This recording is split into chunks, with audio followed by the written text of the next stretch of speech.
Bismillahirrahmanirrahim. Alhamdulillahirabbil alamin. Allahumma shalli ala Muhammad wa ala ali Muhammad kama shallaita ala Ibrahim wa ala ali Ibrahim innaka Hamidum Majid. Ya, anak sekalian, ini adalah pelajaran tahsin. Kita masih membahas kitab Fathur Rabbani fi Taysir Tilawatil Quran. Yang pada kesempatan ini kita masih belajar tentang adab tilawah Al-Quran pada halaman 12.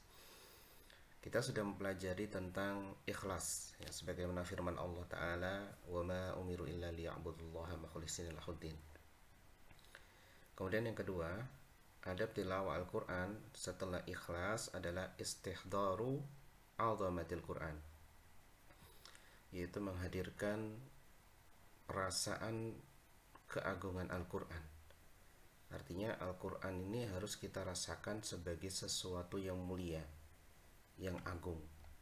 Ya, bagaimana caranya? Yaitu dengan menghadirkan keagungan siapa yang menurunkan Al-Quran, yaitu Allah Subhanahu wa Ta'ala.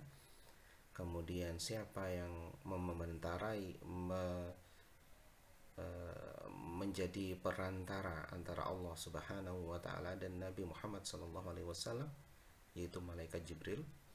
Dan keagungan orang yang diturunkan kepadanya Al-Quran, yaitu Nabi kita Muhammad Sallallahu Alaihi Wasallam.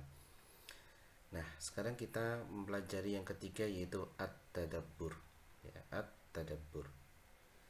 At-tadabbur, ya, tadabbara, ya tadabbaru, tadabburan. Artinya adalah kita merenungi makna-makna ketika kita membaca Al-Quran. Ya, itu ada arti bahasa dari at-tadabbur. Nah, Allah Subhanahu wa Ta'ala berfirman, ya, penulis ini berkata, qala ta'ala, kitabun anzalnahu ilaika mubarakun liyadabbaru ayatihi wa liyatadhakkara ulul albab. Surat Shad ayat 29. Kitabun anzalnahu ilaika mubarakun, yaitu sebuah kitab, yaitu Al-Quran ini yang kami turunkan kepadamu, ya, ilaika mubarakun, yang memiliki keberkahan, liyadabbaru ayatihi, ya, agar yadabbaru sebenarnya adalah yatadabbaru, tapi huruf ta di sini diidghamkan ke dal, ya, sehingga huruf ta-nya hilang. Jadi kita baca liyadabbaru, yaitu untuk agar mereka, orang yang diturunkan Al-Quran ini, mentadabburi ayat-ayatnya. Jadi ini adalah tujuan dari Al-Quran, anak-anak sekalian. Al-Quran bukan sekedar dibaca huruf-hurufnya, bukan sekedar dihafalkan huruf-hurufnya, tapi liyadabbaru ayatihi. Kemudian waliyatadzakkara ulul albab, dan agar menjadi pengingat, peringatan, ya, menjadi pelajaran bagi ulul albab. Ya, albab jamak dari kata lubbun yang artinya akal, yaitu agar orang-orang yang berakal itu bisa mengambil pelajaran dari Al-Quran ini. Inilah fungsi Al-Quran diturunkan.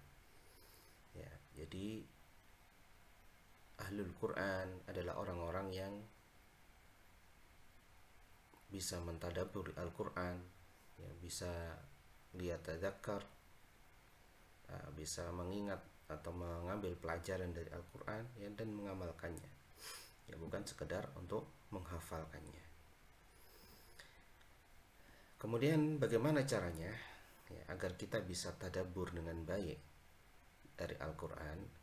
Maka Asy-Syaikh di sini menulis fayastashiru al-qari'u, maka seorang qari, seorang yang membaca Al-Quran, hendaklah dia yastashir, yaitu merasakan bi anna kulla ayatin muwajjahatin ilaihi, yaitu ia merasakan bahwa semua ayat itu ditujukan untuk dia, bukan untuk orang lain. Ketika ketika ada lafaz tentang motivasi, maka Allah sedang memotivasi dia. Ketika ada lafaz untuk menakut-nakuti, maka Allah sedang menakut-nakuti dia. Jadi Al-Quran ini kita rasakan bahwa itu untuk kita, ditujukan untuk kita yang membaca. فَإِذَا مَرَّ بِآيَةٍ فِيهَا تَشْوِيق, maka tatkala ia melewati ayat yang ada tashwik. Tashwik itu adalah sesuatu yang membuat kita sangat rindu untuk mendapatkannya, sangat ingin untuk mendapatkannya. Jadi ketika kita membaca ayat-ayat tentang keutamaan, ya, tentang pahala, tentang kenikmatan, tentang surga, itu tashwik. Maka rokana ilaiha tam'an, maka ia sangat sekali ingin untuk mendapatkannya, ya, benar-benar meresapi apa yang dia baca. Wa tatalla'at nafsuhu ilaiha, dan jiwanya itu sangat syauqan, sangat rindu untuk bisa mendapatkannya. Wa sa'alallaha min fadlihi, dan dia meminta kepada Allah Subhanahu wa taala karunia-Nya. Wa idza marra bi ayatin fiha takhwif, dan apabila ia melewati ayat yang di dalam ayat itu ada takhwif, ada hal-hal yang menakutkan, maka asgha ilaiha masami'a qalbihi, maka pendengaran hatinya itu langsung memperhatikan, asgha ilaiha, memperhatikan, tanggap. Wa dhanna anna zafira jahannam wa syahiqaha fi usuli udhunihi, dan dia menyangka atau menduga, ya, bahwa hembusan neraka jahanam, nafas neraka jahanam, wa syahiqaha, dan jeritan ringkikan suara dari neraka jahanam itu ada pada pangkal pendengarannya. Maksudnya itu sangat dekat, seakan-akan dia benar-benar mendengar hembusan neraka jahanam, yang merasakan hembusan neraka jahanam dan mendengar suara neraka jahanam. Jadi benar-benar menjiwai. Wa istijara billahi min adabihi, ya, dan ia meminta kepada Allah perlindungan dari azabnya. Ya, Masya Allah, ini adalah bagaimana cara tadabbur, ya. Jadi tadabbur di sini pertama kita bisa ambil faedah, yaitu tentang fungsi Al-Quran adalah bukan untuk dibaca saja, bukan untuk dihafal saja, tapi yaitu liyadabbaru ayatihi waliyatadzakkaru, ya, untuk ditadaburi dan waliyatadzakkara, dan juga untuk menjadi pengingat. Kemudian bagaimana cara untuk tadabbur? Maka kita merasakan, benar-benar menjiwai apa yang kita baca ketika kita melewati ayat-ayat yang berisi tasywiq. Ya, tasywiq di sini adalah yang mengandung motivasi, yang membuat kita ingin mendapatkannya. Ya, maka kita benar-benar ingin mendapatkannya. Kita rindu ingin mendapatkannya, dan kita minta kepada Allah, ya Allah, jadikan aku termasuk orang yang mendapatkan karunia dengan mendapatkannya. Nah, itu contoh, ya. Kemudian kalau melewati ayat-ayat takhwif yang menakut-nakuti kita, yang memberikan kita gambaran tentang kengerian neraka dan seterusnya, maka dia langsung telinganya tanggap, hatinya tanggap, dan dia benar-benar merasakan seakan-akan neraka jahanam itu sudah sangat dekat dengan dia, ya, dan dia meminta kepada Allah Subhanahu wa taala perlindungan dari azabnya. Nah, anak-anak sekalian, ada kita jelaskan secara panjang lebar, insya Allah beberapa poin saja. tentang tadabbur yang dicontohkan oleh Nabi kita Muhammad SAW. Jadi suatu ketika Nabi SAW ya, bertemu dengan Abdullah bin Mas'ud. Kemudian Rasulullah SAW memerintahkan Abdullah bin Mas'ud untuk membacakan Al-Quran kepada beliau. Ya, beliau berkata di sini, Iqra' alayyal Quran. Ya, Iqra' alayyal Quran. Bacakan kepadaku Al-Quran. Ya, kemudian Abdullah bin Mas'ud yang diperintahkan seperti ini, ya terkaget. Ya, beliau berkata apa? Qultu ya Rasulullah, aqra'u alaika wa alaika unzil.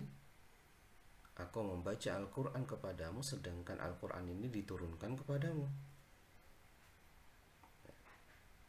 Al-Quran ini diturunkan kepadamu, engkaulah yang lebih faham, engkaulah yang lebih hafal.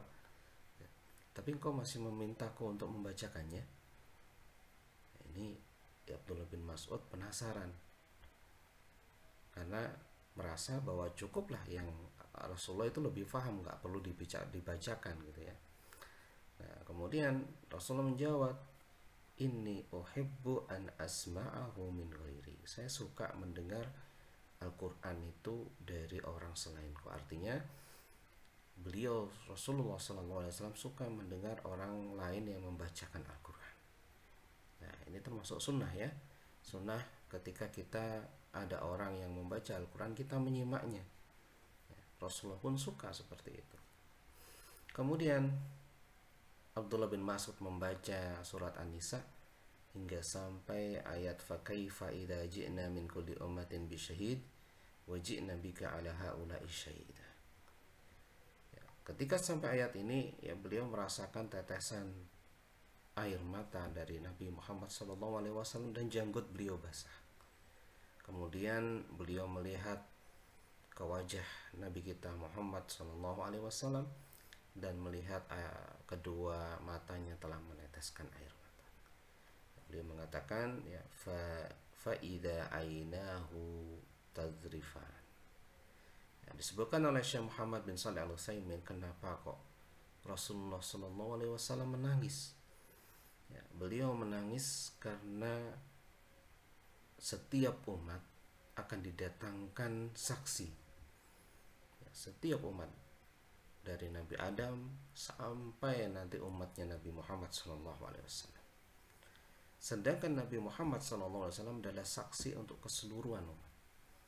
Ya, keseluruhan umat. Masya Allah. Beliau menangis menggambarkan kejadian di hari kiamat tersebut. Beliau menggambarkan bahwa beliau menjadi saksi atas semua umat, yang menyebabkan nanti umat itu masuk neraka atau masuk surga. Disinilah beliau benar-benar merasakan dan menangis. Nah, ini juga salah satu kasih sayang dari Nabi kita Muhammad SAW, yang beliau terpaksa menjadi saksi yang menyebabkan bisa jadi orang-orang tersebut, ya, orang-orang yang menolak Nabi Muhammad SAW akan masuk neraka. Masya Allah ya. Ini bagaimana tadaburnya Rasulullah SAW yang menggambarkan kejadian di hari kiamat itu ketika mendengar ayat-ayat Al-Quran. Kemudian Al-Hafidz Ibnu Katsir rahimahullah membawakan riwayat yang dalam tafsirnya, qala Al-Hasan Al-Basri, ya wallah ma tadabbaruhu bihifdhi hurufihi wa idha'ati hududihi. Al-Hasan Al-Basri mengatakan, tidaklah seseorang itu dianggap tadabbur Al-Quran dengan menghafalkan huruf-hurufnya, ya, dan menerapkan batasan-batasan hurufnya. Artinya apa? Ya nggak membaca sesuai tajwid saja, menghafal sesuai tajwid itu cukup tadabbur, enggak. Tapi apa? Dia harus menerapkan dalam amalnya, dalam akhlaknya. Itulah yang disebut apa? Tadabbur. Kemudian ini contoh lagi dari bagaimana Rasulullah SAW dan para sahabatnya ya. Jadi ketika sampai di surat At-Tin akhir ayat, kemudian surat Al-Qiyamah ya, Laisa, ada kata-kata Alaisa biqadirin ala ayyuhiyal mauta, kemudian Alaisa Allahu bi ahkamil hakimin. Maka dijawab, ya kita katakan Kalau di sini ada surat At-Tin ya, At-Tin alaihissallahu bi ahkamil hakim, maka dijawab bala wa ana ala dzalika minasyahidin, benar dan aku menjadi saksi atas hal itu. Masya Allah. Sehingga kita benar-benar merasakan bahwa Allah benar-benar hakimin, Allah benar-benar mampu yuhyiyal mauta ya, menghidupkan orang yang mati. Masya Allah. Nah, itu yang bisa kami sampaikan. Ada beberapa pertanyaan yang nanti untuk persiapan ujian ya. Yang pertama, tuliskan adab tilawah yang pertama secara ringkas. Nah, ini poin ini. Kemudian yang kedua, tuliskan adab tilawah yang kedua secara ringkas, poin ini. Kemudian yang ketiga yang kita pelajari, tuliskan adab tilawah secara ringkas. Kemudian yang keempat, tuliskan dalil yang menunjukkan bahwa tujuan Al-Quran adalah untuk kita bisa mentadabburi Al-Quran. Yang kelima, apa sih yang dimaksud tadabbur? Kemudian yang keenam, bagaimana cara yang disebutkan oleh penulis agar kita bisa mentadabburi Al-Quran. Kemudian yang ketujuh, apa yang hendaknya kita rasakan ketika kita membaca ayat-ayat tasyrik. Yang kedelapan, apa yang dimaksud tasyrik. Kemudian yang kesembilan, apa yang hendaknya kita rasakan ketika kita membaca ayat-ayat tentang takhwif. Ke-10, apa yang dimaksud takhwif. Ke-11, ya ceritakan secara ringkas contoh-contoh tadabburnya Rasulullah SAW dan para sahabatnya. Yang ke-12, ya apa yang menyebabkan Rasulullah SAW itu menangis ketika dibacakan surat An-Nisa oleh Abdullah bin Mas'ud, yaitu surat An-Nisa ayat 41. Ya, demikian, moga-moga bermanfaat. Subhanakallahumma bihamdika asyhadu an la ilaha illa anta astaghfiruka wa atubu ilaik.